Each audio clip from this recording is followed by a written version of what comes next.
నమస్కారం అండి. నేను మీ రంజిత్ కుమార్ ద్వారా ముచ్చిక. ఈరోజు కొంతమంది అధికారుల గురించి ఈ వీడియో చేస్తున్నానండి. కొంతమంది అని నేను ఎందుకన్నానంటే, కొంతమంది అధికారులు వాళ్ళ ఉద్యోగ బాధ్యతలు, వాళ్ళ ఉద్యోగానికి న్యాయం చేస్తూ సక్రమంగా ఉద్యోగ బాధ్యతలు నిర్వర్తిస్తున్నారండి.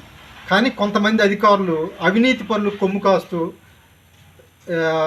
వాళ్ళ ఉద్యోగానికి న్యాయం చేయకపోగా వాళ్ళ ఏదో ఉద్యోగం వాళ్ళ కుటుంబానికి పోషించడానికి ఇచ్చినట్టు ఉందండి ప్రభుత్వం. అంటే చిన్న ఉదాహరణ చెప్తున్నాయండి.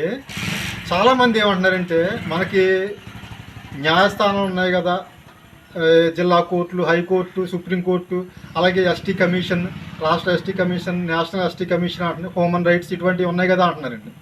ఉన్నాయి, కరెక్టే. ఇప్పుడు న్యాయస్థానాలకు వెళ్ళాలంటే అది డబ్బుతో కూడుకున్న పరిస్థితి అండి ప్రస్తుతం. మా ముఖ్యంగా గిరిజనులు అసలు అంతవరకు న్యాయస్థానాల వరకు వెళ్ళేంత స్వామిత ఉంటే అసలు సామాన్యులు చాలామంది నలిగిపోతున్నారండి ఈ రోజుల్లో. ఈ ఎంత అవినీతి చేసిన అడ్డదారులు వెళ్ళే వాళ్ళే బాగుంటున్నారండి న్యాయస్థానాల్లో. మీరు అనొచ్చు, మరి రాష్ట్ర ST commission, national ST commission, human రైట్స్కి ఒక లెటర్ రాయొచ్చు కదా అంటున్నారు. లెటర్ రాస్తామండి, మళ్ళీ అక్కడ పైకి వెళ్ళి మళ్ళీ వచ్చి మళ్ళీ అధికారులని విచారణ చేయమని చెప్పి ఈ అధికారులు తిమ్మిని బొమ్మిని చేసి అలా జరుగుతుందండి.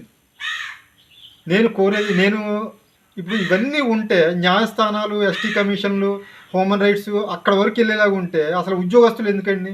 ఇప్పుడు చిన్న ఉదాహరణ అండి. నేను గత 6 సంవత్సరాల నుంచి కూడా ఒక ఇష్యూ మీద, చాలా ఇష్యూల మీద ఫైట్ చేస్తున్నాం. ఒక ఇష్యూ మీద ఫైట్ చేస్తున్నామండి.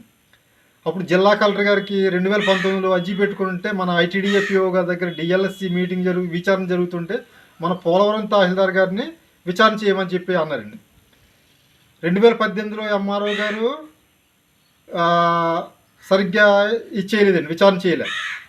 అలాగే గతంలో పనిచేసిన బొత్తుల సుమతి గారిని మేడం గారు, ఆవిడ కూడా ఐటీడీఏపీఓ గారు 4 సార్లు విచారణ చేయమని చెప్పి ఆదేశిస్తే 3 సార్లు గడువులు అడిగారండి. దీర్ఘకాలిక సమస్య అని గడువులు అడిగి విచారణ చేశారు. ఆ విచారణ రిపోర్ట్ బయటకు రాలే, బదిలీపై వెళ్ళిపోయారు మేడం గారు. ఇప్పుడున్న తహసీల్దార్ గారు కూడా అంతే అండి.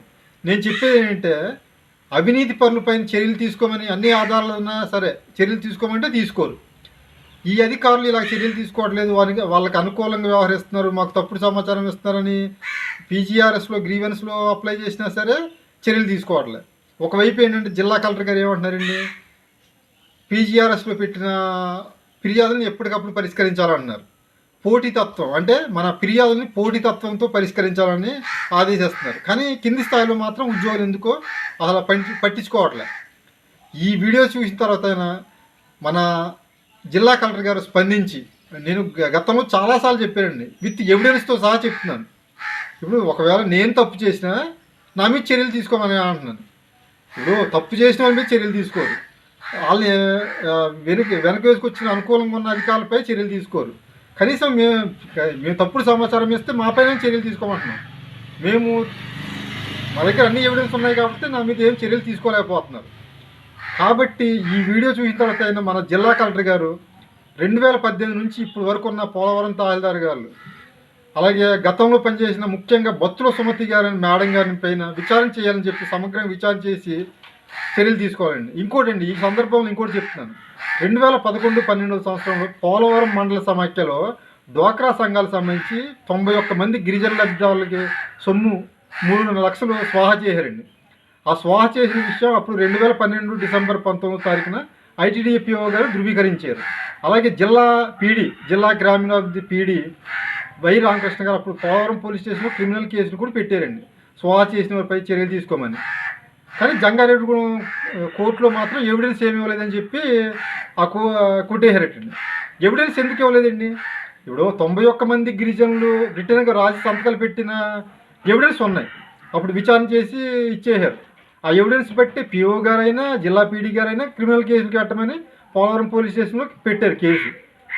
అది జంగారెడ్డి కోర్టుకి జడ్జి గారికి ఇవ్వలేదట, కోర్టు కొట్టేశారు. అంటే తిమ్మిని బొమ్మిని బిమ్మి చేస్తారు.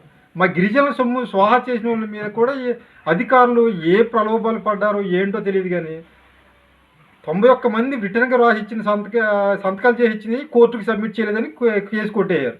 అలాగే ఇప్పుడు కేసు కూడా ఉద్యమం. జిల్లా కలెక్టర్ గారు దీని మీద స్పందించి 2018 నుంచి ఇప్పటి వరకు పోలవరం మండలానికి పనిచేసిన తహసీల్దార్ గారికి చర్యలు తీసుకుంటే ఇక ముందు ఏ అధికారం కూడా ఇలాగా అవినీతి పనులు కొమ్ము కాయని కోరుకుంటూ ఈ వీడియో చేస్తాను. నమస్కారం.